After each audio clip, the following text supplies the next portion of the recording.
to Mazi David Ihoma. Mazi, good morning and good to have you join today's conversation.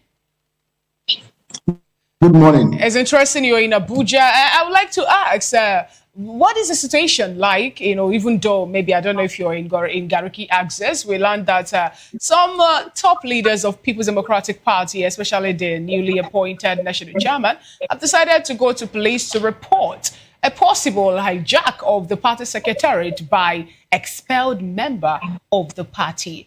What do you have to say about this? And what does this portend actually for PDP? Because some people are saying that the party is already dead.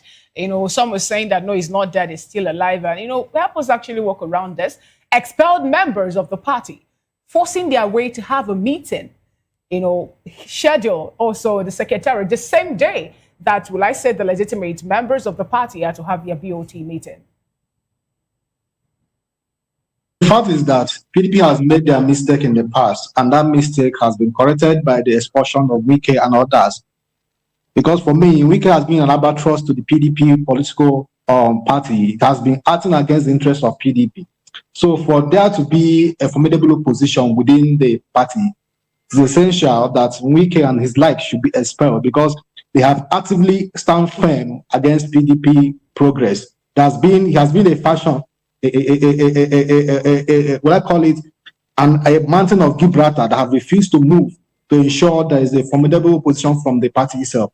So expelling him is a very good step in the right direction, so that the PDP can unite themselves and see if they can actually try to be able to stand the position which they were before they were defeated in 2014. To that effect, I think that is a good decision in a proper direction.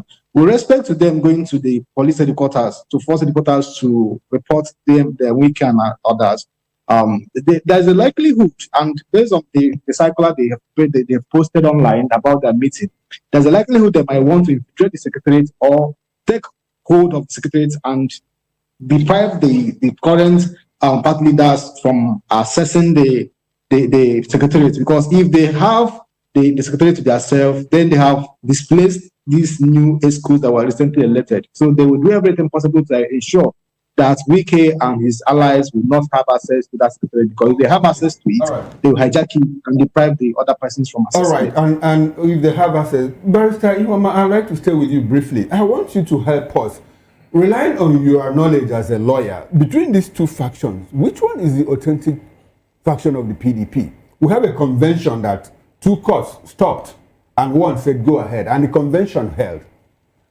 As a lawyer, tell us, from what you understand from the electoral law, from the constitution of the PDP, from the Nigerian constitution, which faction of the PDP is the authentic one? The authentic one is the Turaki, the recent schools that were elected. The fact is that everybody is entitled to ventilate their grievances in court, especially where there is a deprivation from enforceable rights. But there has been Supreme Court cases where there has been heard that the internal affairs of the parties are internal affair that is not within the ambit of the court jurisdiction. So, decisions that be made by the court to forestall or to prejudice the PDP from having their convention could be said to be is that anti-democracy, because internal affairs of the political parties are their internal affairs. But where the court will intervene is where those internal regulations of those political parties were not followed. That is where any person can ventilate their grievances to the court. But the court does not actually have the decision to inquire into the internal affairs of parties or decision of parties as the case may be. That is the opinion. All right. Thank you very much.